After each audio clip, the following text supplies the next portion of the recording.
Hey, I'm Chris. I've been building and driving my 1976 Scout 2, and we're here to make our own stories of simple adventures with a vintage 4x4. Just practical setup, real trips, and figuring it out as we go. My wife and I are headed from Northern California toward the Eastern Sierras. From there, we're headed south through the Mojave to the International Harvester Western Regionals meetup. But our first video is just about getting there.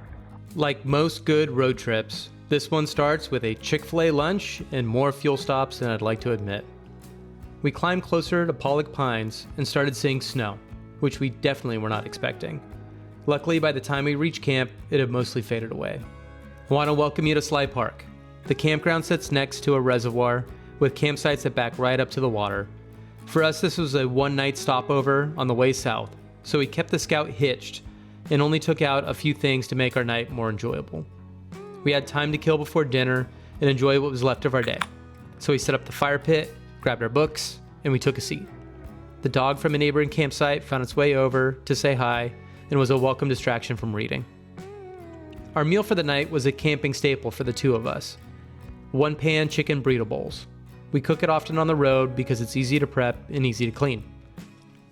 But while we were eating, we had a surprise show from some Canada geese in the background here. It might have scared one of us. Early the next day, I made our coffees and we took them out by the water, behind our campsite. I couldn't have asked for a better start to the day, watching the morning mist walk over the lake.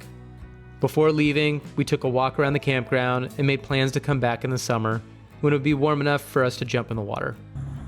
We packed up what little we took out, hit the road for a long push towards Highway 395. We left early when temperatures were low and gave the 50-year-old motor a little extra cooling for the tough day's work ahead. Our route took us east on Highway 50 towards South Lake Tahoe, then across Highway 89, where we climbed Luther Pass at 7,700 feet, before connecting with Highway 88 and eventually Highway 395 south. Hey babe, where are we? What do we have? We're at the barn, I guess called Burger Barn online in Bridgeport. And I'm excited because we got a bison cheeseburger and a regular quarter pound cheeseburger and these amazing sweet potato waffle fries that I'm really excited to dig into. So enough filming, more eating. This is day 2 of our trip. We left Pollock Pines this morning. Our original plan was to stop halfway between there and Alabama Hills at Twin Lakes near Bridgeport. We had some unexpected weather, so just the weekend before we left, they received a lot of snow. And we decided we didn't want to camp in the snow. So we're powering through, headed to Alabama Hills right now. It's gonna be from where we were about a 6-hour drive. But the Scout's doing good. This is the first time it's seen this much elevation and work. This is my first carbureted car, and we went from our hometown at about 100 feet above sea level to what I think was the highest on this trip, about 8,000 along 395 here. And it's a little sluggish, like I can feel the difference, but we're powering through. Cold weather is awesome for the motor. It's not even overheating at all. And we should be making it to Alabama Hills by 5. Hopefully there's a campsite for us.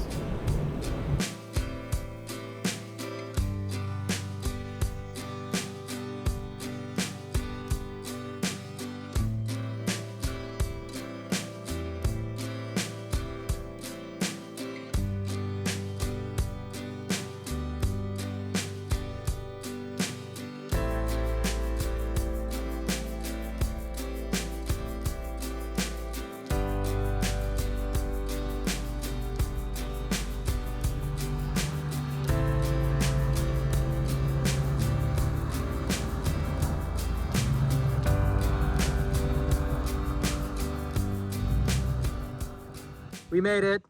Happy to be here. Took about 6 hours from Pollock Pines to make it. No hiccups on the way.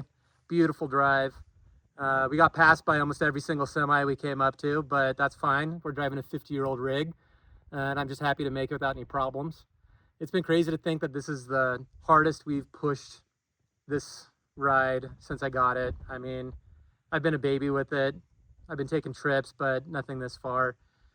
So happy that hadn't had any issues. We got a site here. Took a while to find it. Looked like they were having a movie, filming something with semis, production trailers, stuff that came in towards the front. A lot of campers too, so this place was busy, which we expected. But we found some cool people on the way. Like, we pulled up along a 4-wheel off-road recommended spot, and gal said that there was an open site down the road that she knew about.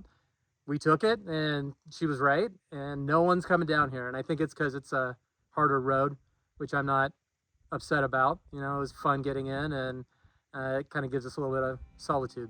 So, cheers.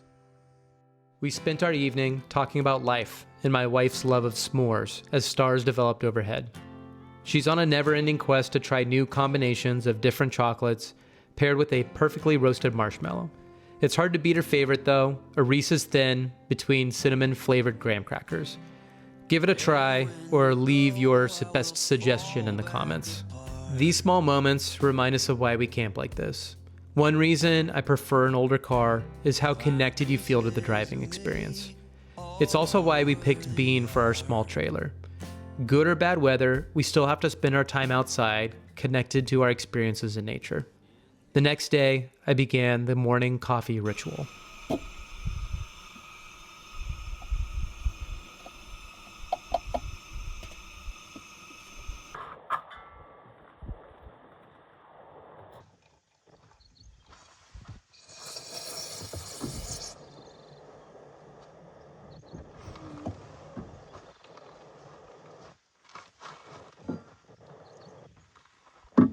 We set off in the cool morning light to hike and explore. None of the hiking was particularly challenging, but we found the views around every corner to be better than the last. We took the common, trendy Instagram photos at the arch and made our way back to camp after stopping to appreciate the pink flowering cacti and crossing paths with the fastest lizards alive. As I said, we're on our way down to the International Harvester meetup. We planned an afternoon with some friends who were taking the same route south to Barstow. We met in Lone Pine for lunch and went and explored the local film museum. After that, we drove through the hills to explore and grab some epic photos with backdrops that can't be beat.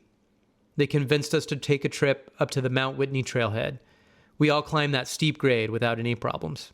Returning to camp, I launched my drone, so you can see exactly what this road entails if you're going to try and make it to campsites 35 through 37.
The next morning, we packed our things and prepared to leave. We talked about how special the spot was, the rock formations, the quiet, truly a place you won't forget. But with the trailer buttoned up and our gear stowed, we set our sights south on Highway 395.